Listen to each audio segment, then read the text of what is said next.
There's been a civic museum, so a local history museum in Wakefield since 1923. It was in Homefield House, which is in Clarence Park initially, and then it's grown over nearly a century. Spent a long time in the former music saloon on Wood Street in the city centre, and then we moved into this building in 2012 with an official opening by David Attenborough in 2013. We have archaeology collections, we have social history collections, and we tell the story of the Wakefield district and its people and its places right from prehistory to the present day. We work with quite a few different people. We're lucky that local people donate their objects to us and help develop the collections. We work with various community groups, so as well as the main galleries and the temporary exhibition space, we have 3 atrium cases in this building, and we have some display space in the cafe, and we quite often work with community groups and other organisations. So we've currently got displays on in partnership with the Mental Health Museum Wakefield. We've had local lace makers do displays there, local knitting groups. We work with local artists. We've also got a big schools and learning programme, so our learning team engage with lots of young people. And we have a very active volunteer programme, so a lot of local people can get involved with helping with the collections and delivering events. So we have quite a lot of community input. When Playmakers opened, we had an exhibition opening and film screenings of the films that were made by One to One.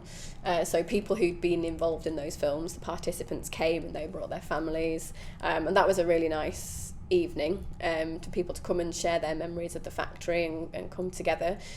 We've also currently got a rugby league exhibition on at our Castleford Museum, which looks at our 3 main teams and then other teams in West Yorkshire, and there will be a programme of events associated with that, and we've got quite a lot of community input with that. There's quite a few objects on loan from the community, so people were involved in developing that exhibition too. We do kind of audience surveys to find out where our audiences come from and what they think, so we do get feedback on our displays, and it's usually very well received.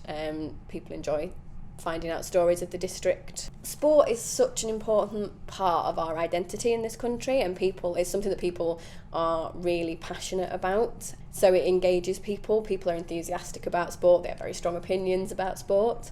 And you can tell lots of different stories related to sport. So anything from playing sport, supporting a team, going to watch sport. Like with Playmakers, we've got the associated industry and manufacturing. I just think people respond very well to it because they understand it and they recognise it, and there's lots of emotions involved in sport. So it's a really good way of engaging people.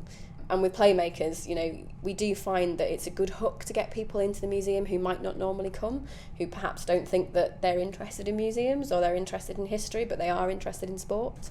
And it's relatable for a lot of people. So it's a very good way of getting people through the doors. I can't play sport to save my life, but I do. I enjoy watching a lot of sport. And again, I just think it's such a good way of telling stories, and it is such an important part of our lives and our day-to-day lives. I think it's important that we capture that, and I'm all for anything that makes people come and engage with their local history and be proud of their city and where they're from. I think sport's a really good way of doing that, and it promotes a really good sense of community. Fans of a team have a community, so it's just a good way of bringing people together.